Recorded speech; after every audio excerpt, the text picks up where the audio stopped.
Inglaterra, anos 70. Seria o retorno de Jack, o estripador mais conhecido da história criminal? No caso reais de hoje, a história da maior investigação do Reino Unido que junta todos os clichês de um bom caso de true crime com umas partes bem pesadas de misoginia. O nome dele, Peter Sutcliffe, mais conhecido como o estripador de Yorkshire. Aqui é a Erika com vocês em mais um episódio dos Casos Reais.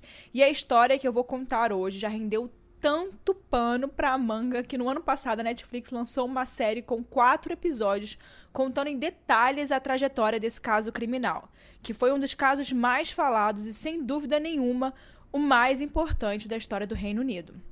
Antes disso, deixa eu lembrar aqui vocês uma coisa. Você sabe que agora a gente tem episódio 2 vezes na semana, né? Toda quarta e toda sexta-feira nós estamos aqui lutando para trazer esse conteúdo para você no Spotify e em todas as plataformas digitais. Onde quer que você estiver escutando, a gente tá. É só jogar Casos Reais. Então já avisa aí pra galera que ainda não conhece a gente, seus amigos aí, se é que você ainda tem amigos depois da pandemia, porque a lista só diminuiu, mas se você ainda tiver uns 3 amigos aí, você manda o link daqui do podcast pra quem gosta, assim como você, de uma boa história de casos reais e true crime. Falando nisso, aproveita e vota lá também no Spotify, porque quanto mais 5 estrelas a gente tiver, maior é a entrega do nosso podcast pra quem gosta do nosso conteúdo. Segue lá a gente no Instagram, @casosreaisoficial, e o meu é Erika com K, Mirandas com S no final. Eu respondo e reposto todas as vezes que vocês me postam nos stories, eu reposto, mando uma mensagem pra vocês, eu sempre olho. Esse episódio está sendo gravado e editado pelo Podcast Lab, com roteiro e pesquisa da Hannah Ramos e a apresentação minha, Erika Miranda. Vamos, que eu tô doida agora pra começar a falar desse caso, porque eu maratonei essa série aí do Netflix pra trazer esse caso aí pra vocês.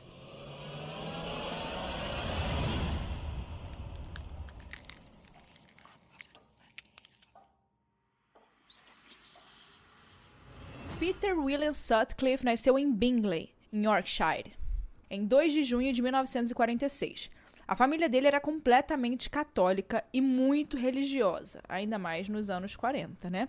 Uma curiosidade sobre o seu nascimento era que o Peter nasceu prematuro e os médicos não tinham certeza se ele viveria, mas ele acabou vivendo. Olha que plot twist, hein, gente? Ele viveu, mas não fez muito jus à oportunidade, né? Os anos escolares do Peter foram meio traumáticos. Algumas pessoas dizem que ele era aquele tipo de criança introspectiva, que sofria muito bullying na escola, e como forma de se proteger, ele passava a maior parte do tempo sozinho, sem muitos amigos. E somando essa questão da relação que ele tinha com os colegas de escola, ele também não era uma pessoa muito aberta dentro de casa, com os familiares. E com isso, a relação com seus pais e a família era bem distante. Ou seja, ele não se abria, não falava sobre a vida dele, sobre o que ele estava sentindo, as suas angústias, os seus problemas, ele não dividia a vida. E por outro lado, ele também não tinha muito, e por consequência, ele não tinha muitos amigos, né, gente? Ou seja, o pior cenário para uma criança, adolescente, jovem, né? Porque nessa fase a gente sabe como várias questões acabam surgindo e a gente desenvolve na adolescência a nossa capacidade de lidar com os problemas, com as pessoas, com a vida, enfim. E para você ter uma ideia, por conta desse jeito que ele tinha, muitas vezes ele faltava às aulas para não precisar interagir com as pessoas. Então, o que era uma infância problemática acabou se desenvolvendo ainda mais e influenciando no seu caráter e também na sua personalidade quando ele se tornou um adolescente. Ele era um típico adolescente solitário, um cara bem esquisito. E talvez até mesmo pela influência, né, na forma como ele lidava com a escola e a situação que ele passava, sofrendo bullying, ele não continuou os seus estudos depois dos 15 anos de idade. Bom, agora falando um pouco sobre a família do Peter, porque isso, claro, influencia bastante em como ele era e como ele reagia aos acontecimentos da vida dele. Primeiro, vamos começar pelo pai. O pai do Peter era um pai bem ausente e eles não tinham uma relação afetuosa. Ele era conhecido por seu vício em álcool e mesmo fazendo parte de uma família super religiosa, que ia à igreja toda semana, um cara casado, com filhos, etc., ele não era bem um exemplo de pai e nem era o católico padrão, né? A relação dele com a esposa, a mãe do Peter, era bem conflituosa. Primeiro porque eles estavam inseridos em um ideal de família católica nos anos 70. O que já diz muita coisa pra gente em relação à cultura e a forma como eles enxergavam a sociedade e o mundo, né? Segundo, porque o pai do Peter não respeitava nem um pouco a sua esposa, o que causava no Peter uma raiva muito grande. Ele já não era um pai presente, afetuoso, era alcoólatra e ainda batia na mãe. Imagina crescer numa situação dessa, né, gente? E mesmo que Peter, que era o filho mais velho dos 6 filhos que os pais E mesmo que Peter, né, que era o filho mais velho dos 6 filhos que os pais tiveram, fosse tomar parte dessa relação que ele não concordava, porque amava muito a mãe dele, ele tinha medo de ser espancado pelo pai e ele acabava reprimindo todo aquele sentimento dentro dele. A relação que o Peter tinha com a sua mãe era muito idealizada. Ele vivia a mãe como uma mulher perfeita, acima de todas as coisas. Então isso mexia muito com ele, com toda certeza. E quando ele deixou a escola, nos 15 anos de idade dele, o Peter acabou entrando em alguns empregos que não tinham muito a ver com a personalidade e com a idade dele. Uma vez ele chegou a participar de um estágio de engenharia em uma empresa, por exemplo. Mas talvez o trabalho mais estranho de todos, e consequentemente o trabalho que ele mais amava, era o de coveiro. Tinha um cemitério perto da casa dele chamado Bingley Cemetery. E assim que ele entrou nesse trabalho, ele demonstrou que estava super satisfeito com tudo que ele fazia e com as coisas que ele via. Sim, gente, é isso que vocês ouviram. Trabalhar como coveiro, sem sombra de dúvidas, foi um ponto de virada na vida do Peter. Porque lá ele teve acesso a vários cadáveres e o conhecimento de como manipular esses corpos, né? E em alguns relatos sobre a vida dele, a gente encontra a informação de que isso acabou transformando Peter em um sádico. Ele adorava ficar observando os cadáveres e muitas vezes ele fazia hora extra de boa, sem nem reclamar. O sonho do patrão, né? Como se estivesse trabalhando em um parque de diversões. Ele não queria sair de lá. Ele falava para as pessoas que tinha o melhor emprego do mundo. Acho que isso dá para resumir aí a ideia que eu quero passar para vocês, né, gente? Quem é plena consciência que acha o emprego de coveiro de boa, né? Você pode até gostar do que você faz, mas não é um ambiente legal. Ainda falando sobre a sua família, um evento que pode ser considerado muito importante na vida do Peter, e talvez muito traumático também, foi quando seu pai acusou a esposa de traí-lo e acabou insultando a mulher na frente da família inteira, sem a menor vontade de tentar tratar ela bem, sem respeito por ela. E Peter, que via a mãe em um pedestal que colocava ela nesse altar, ele ficou completamente desnorteado com esse episódio. E tudo indica que isso acabou tendo consequências muito graves no psicológico dele e na forma como ele passou a enxergar as mulheres. Esse incidente, na família dele em particular, teve um impacto muito sério na psique de Peter. Ele sempre pensou em sua mãe como uma mulher perfeita. E esse evento fez acreditar que todas as mulheres traem, que são mentirosas, que não são confiáveis e por aí vai. Nessa época, enquanto ele já trabalhava como coveiro, ele começou a demonstrar alguns impulsos meio macabros. Os colegas de trabalho dele já estavam cientes de como ele gostava de trabalhar ali e da forma que ele enxergava aquele trabalho com fascínio, né? Ele estava obcecado com aquele trabalho. Diziam, inclusive, que o Peter tinha um humor bem esquisito para certos tipos de coisa, e isso chegava a deixar as pessoas bem desconfortáveis. Mal sabiam eles que, nessa época, o Peter desenvolveu um desejo muito forte e muito perturbador por prostitutas.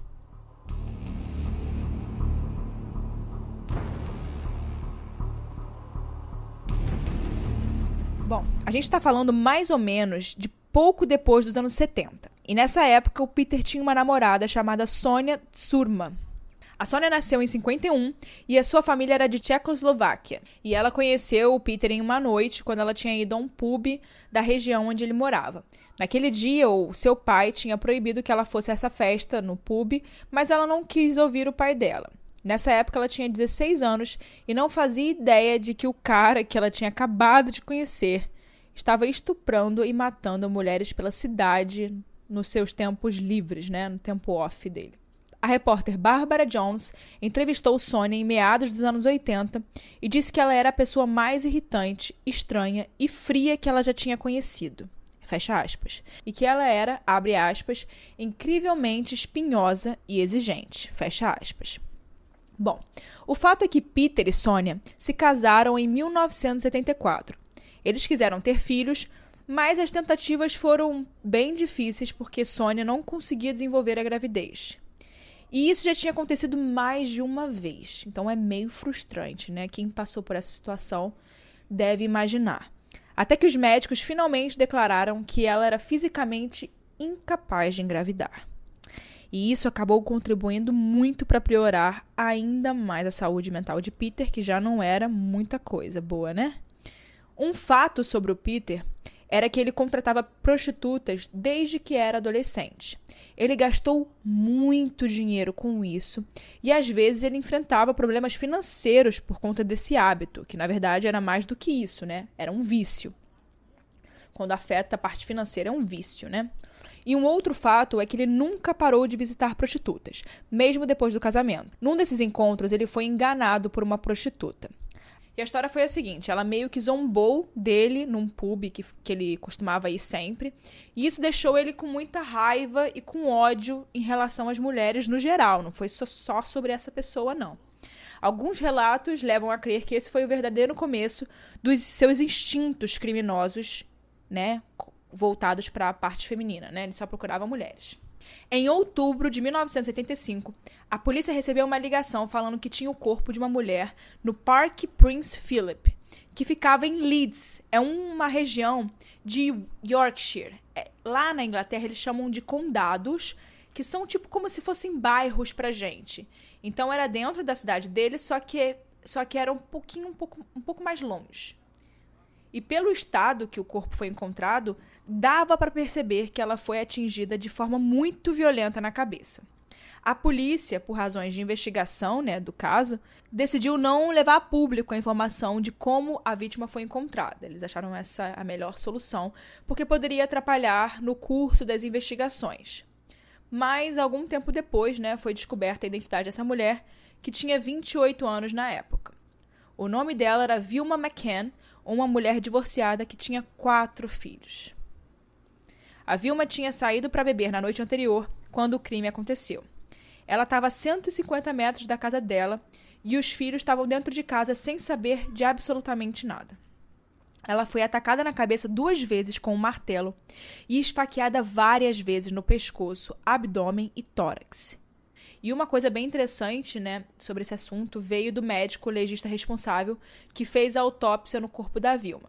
Ele disse o seguinte: o assassino não teve nenhuma pressa de fazer todas aquelas coisas. E que pela experiência dele, com todos esses anos trabalhando com isso, a pessoa que fez esse crime provavelmente tinha um grau de distúrbio mental que precisava ser levado em consideração no andar das investigações. Ela morava na mesma região do pub que ela frequentava. Essa era uma região de pessoas com menor poder aquisitivo na cidade, com muitos imigrantes também.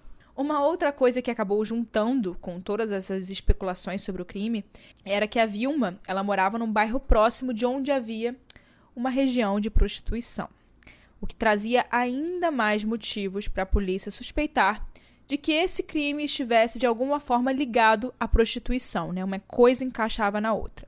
Uma mulher, mãe de 4 filhos, que saía para beber. Naquela época, né, a sociedade já é preconceituosa, imagina naquela época. Separada do marido. No mínimo, devia ser uma prostituta na cabeça deles, o que é bem misógino, né? A própria imprensa da época se dirigia a ela como uma mulher da noite, que gostava de sair para beber, se divertir, num tom bem depreciativo mesmo, gente. Vocês sabem, se há 10 anos atrás, se hoje as coisas são dessa forma, imagina naquela época, né? O pai das crianças, na verdade, era um cara violento, viciado em drogas e super compulsivo. Não contribuía em nada com a criação dos filhos e mesmo depois do assassinato de Vilma, que foi logo esquecida pela imprensa, né, por acharem que ela era uma prostituta, as crianças acabaram sendo levadas para assistência social morar em um lar provisório. Ou seja, o pai das crianças não quis saber das crianças, eram 4 crianças. Em janeiro de 76, mais um caso acaba sendo somado a essa história estranha. Um corpo foi encontrado atrás de uma padaria. Eles acabaram identificando a vítima, que era a Emily Jackson, que tinha 42 anos na época. Ela era casada e tinha 3 filhos. A Emily foi encontrada com mais de 50 fraturas no crânio e a polícia acabou ligando esse caso ao caso da Vilma, que tinha características bem parecidas. Eles na hora desconfiaram que podia ser o mesmo assassino por conta da forma como o corpo tinha sido deixado e pela forma como se encontrava o estado da vítima. E em fevereiro do ano seguinte, pouco mais de um ano, a polícia encontrou mais uma vítima, Irene Richardson, de 28 anos. Ela foi encontrada em um dos maiores parques da Europa, no Roundhay Park. A polícia investigou a vida da vítima e descobriu que ela estava desempregada, com dificuldades financeiras, então eles associaram essa condição com o fato dela possivelmente estar se prostituindo. Nesse caso em particular, eles encontraram alguns objetos ao lado do corpo dela. Tinha uma bota, uma bolsa, com os pertences bem direitinhos um do lado do outro, bem alinhados, e eles analisaram a forma como ela foi encontrada com as outras duas mortes e percebiam que tinha um padrão nesses casos. Então, eles aí viram, né, como vocês já devem imaginar, que se tratava realmente de um serial killer na região. Naquela época, as histórias sobre o Jack Estripador ainda estavam muito vivas na memória da imprensa e das pessoas. E com isso, né, quando essas notícias saíram, eles acabaram comparando muito com os casos do Jack Estripador. Faziam algumas piadas, tipo, será a reencarnação do Jack Estripador? Será que é o Jack Estripador da região? Mas isso não ajudava em nada, né? Muito pelo contrário. A polícia, para falar a verdade, era super desorganizada. Não havia nenhuma preocupação em guardar, né, direitos históricos dos casos. As informações eram perdidas no caminho. Era um horror, gente. Se vocês verem a série, isso vai ficar bem claro para vocês. É uma bagunça a polícia naquela época e naquela região. E logo 2 meses depois, em abril de 1977, teve a quarta vítima. O nome dela era Patricia Atkinson e ela tinha 32 anos de idade e era mãe de 3 filhos. Ela trabalhava como prostituta, mas, ao contrário das outras vítimas, a Patrícia foi encontrada morta dentro do próprio apartamento. E por aí, gente, não parou. Em junho de 77, 2 meses depois, outro corpo foi encontrado. O nome da vítima era Jane MacDonald e ela tinha apenas 16 anos. Ela trabalhava em um supermercado e estava voltando de noite para casa. E aí a imprensa caiu em cima desse caso e ele acabou ganhando repercussão muito grande, né, nacional, por se tratar de uma jovem e não ter nada, né, que relacionasse ela com alguma coisa de prostituição. Então era como se eles levassem o caso dela mais a sério, porque ela era uma menina que não tinha nenhuma ligação com prostituta. Enfim, para eles a Jane era uma vítima e as outras mulheres eram prostitutas que gostavam de se divertir. Então agora para eles o caso tinha ficado sério. Vocês conseguem entender isso, gente? É bizarro. E como esse caso ganhou uma repercussão ainda maior, o Departamento de Investigação Policial acabou tendo um meio de investigar, né? Facilitou o jeito deles investigarem pela repercussão e também de lidar com esses crimes. Eles contrataram mais pessoas, aumentaram a equipe e tentaram abrir as possibilidades de investigação, inclusive tentando conversar diretamente com o criminoso pelo jornal. Sim. É isso mesmo que vocês acabaram de ouvir, gente. The Yorkshire Ripper has struck again. Unlike the previous victims, she was no prostitute. Eles meio que criaram um quadro no jornal da cidade, mandando uma mensagem para o assassino. O texto do jornal falava que ele estava matando mulheres, que tinha ódio às prostitutas, mas que seu último caso havia dado errado, porque ele tinha acabado de matar uma mulher inocente, né, gente? Que trabalhava e que não tinha nada a ver com o perfil de mulheres que ele assassinava. Ou seja, né, um texto completamente preconceituoso que praticamente dizia que ele tinha aval para matar prostitutas, né, gente? Um absurdo. Mas vamos voltar aqui para o caso. Essa matéria acabou não dando em nada e o assassino obviamente não respondeu. Inclusive, em julho de 77, um outro ataque aconteceu. A mulher foi esfaqueada na cabeça, mas ela sobreviveu com danos permanentes e não pôde ajudar na investigação. Ela não conseguia lembrar das coisas muito claramente.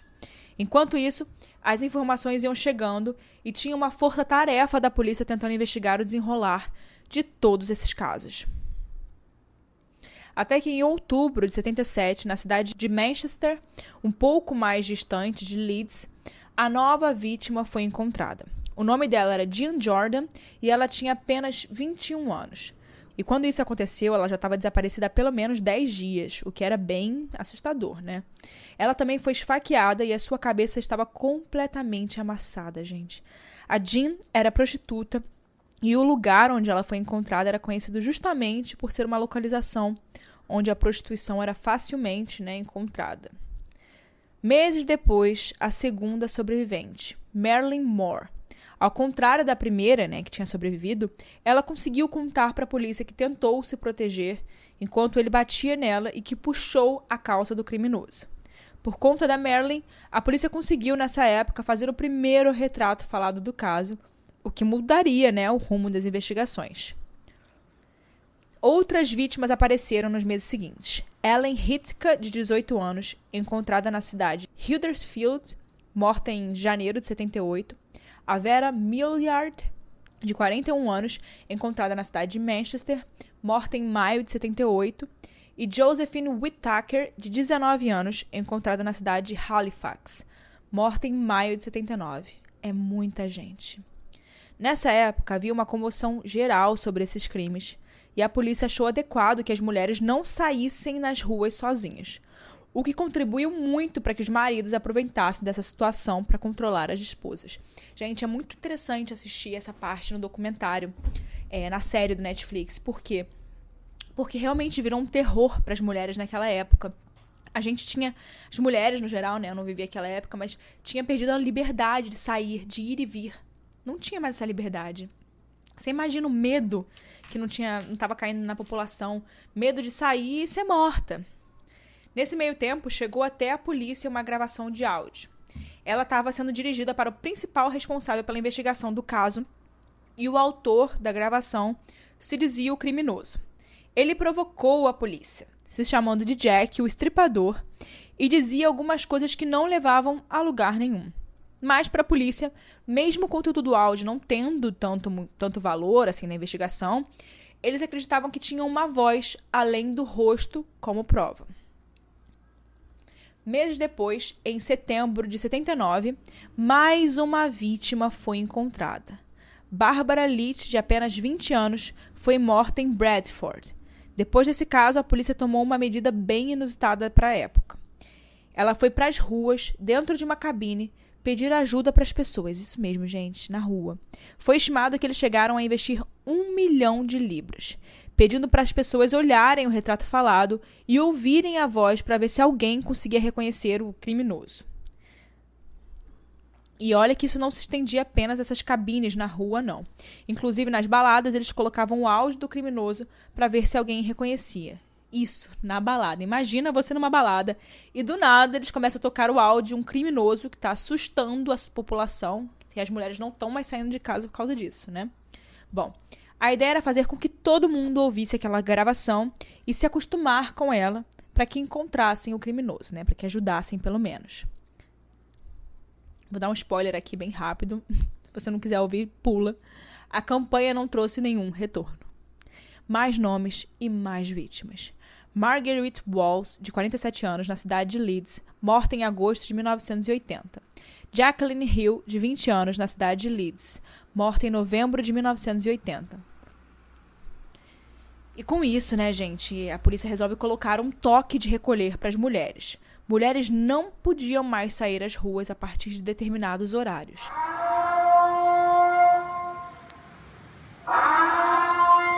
E por conta disso, muitas mulheres passaram a reivindicar o que estava acontecendo e foram às ruas protestar, o que trouxe ainda mais visibilidade para o que estava acontecendo na região, que era muito sério. Nessa época, o jornal americano Sunday Times pediu acesso aos documentos da investigação e eles viram que muitas informações eram infundadas e baseadas em preconceitos e em visões estereotipadas sobre as mulheres, né? O que fica bem claro ali naqueles textos. Muitas delas, inclusive, inventadas. Além disso, talvez a crítica mais importante, o perfil do criminoso, de acordo com esses dados, era completamente contrário ao perfil que a polícia tinha ido atrás investigar. Gente, isso era muito preocupante e colocava em xeque tudo que tinha sido feito até então, né? Inclusive o tempo perdido. Mais uma prova de como as investigações eram completamente desorganizadas e como eles se valiam, né, de opiniões e estereótipos ao invés de fatos, né, gente? Absurdo. E num dia comum, um policial estava fazendo uma ronda por uma área conhecida por ter muita prostituição e viu uma cena curiosa. Um homem e uma mulher estavam dentro de um carro e esse homem parecia muito nervoso. A polícia achou estranho, né? Porque quando eles foram checar a placa do carro, a placa era falsa. No mesmo instante, o tal homem foi levado para a delegacia para prestar depoimento. E quando ele chegou, as pessoas envolvidas com o caso serial killer perceberam que ele se assemelhava muito ao homem desenhado no retrato falado que havia sido feito há anos atrás. Mas eles não tinham nenhuma prova, né, contra esse cara, além da situação suspeita que haviam presenciado e da placa do carro ser falsa. O policial resolveu voltar no carro para ver se ele achava mais alguma coisa, né, que pudesse ajudar. E para surpresa dele, o que ele encontrou? Um martelo e uma faca. Quando a polícia se deu conta de que poderia ter alguma relação com o caso do serial killer, eles começaram a investigar mais a fundo e a interrogar esse homem. Gente, pasmem.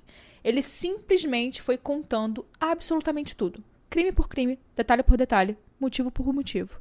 Ele confessava tudo com muita tranquilidade. Simples assim. Dizia, inclusive, que o motivo para esses assassinatos vinham de um chamado de Deus, que o mandava matar prostitutas. Claramente, um dos indícios da sua situação mental completamente, né, debilitada, desorientada, estava bem ruim, né, gente? Então, depois de anos, como um golpe de sorte, a série de crimes tinha sido solucionada pela boca do próprio autor. Sutcliffe foi condenado à prisão perpétua em 1981 pelo assassinato de 13 mulheres na cidade de Yorkshire, entre 1975 a 1980. E também foi condenado pela tentativa de assassinato de outras 7 mulheres. Muitos anos depois, né, em 13 de novembro de 2020, o Peter morre aos 74 anos, vítima da Covid, gente. O assassino também sofria de doenças cardíacas e diabetes, que são 2 das razões, né, pelas quais ele ficou ainda mais vulnerável pelo vírus. Alguns anos antes, ele havia sido diagnosticado com esquizofrenia paranoide, uma doença mental que tem como principais sintomas alucinações, delírios, sensação de perseguição e pensamentos sobre conspirações. Normalmente, as alucinações, os delírios, giram em torno do mesmo tema e se mantêm consistentes ao longo do tempo. O que talvez explica, né, essa obsessão por prostitutas.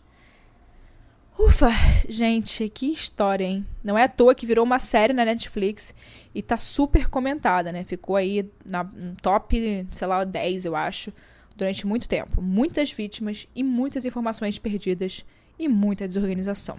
Mas mais do que isso, mulheres sendo tratadas como objetos, estereotipadas, julgadas e mortas, né, gente? Enfim, conta aí pra mim o que você achou desse episódio. Eu quero muito saber a sua opinião. Aqui no Spotify você consegue colocar a sua opinião. Eu consigo ver o que vocês acharam. Eu adoro parar pra olhar essa caixinha de respostas de vocês. Eu vou adorar ver o que vocês acharam nesse caso. E se alguém aqui assistiu a série, se alguém quer assistir a série, ela é bem boa, a série é um pouco grande, mas a gente consegue ver bem claramente como é que foi. Você quase que se sente naquela época, sabe? É muito interessante você ver. E como mulher, se você ainda é mulher, é mais impactante ainda, porque você consegue sentir a dor das outras mulheres de não conseguirem saber o que estava acontecendo, entender por que estavam fazendo isso com essas mulheres e o medo de sair, né? Aquele terror de sair. Bom, também não esquece de me seguir, @erica_mirandas, e me mandar lá uma sugestão de episódio novo. Quero saber qual episódio vocês querem ver aqui. E é isso, te vejo aí nessa semana com mais um caso. Beijo, gente!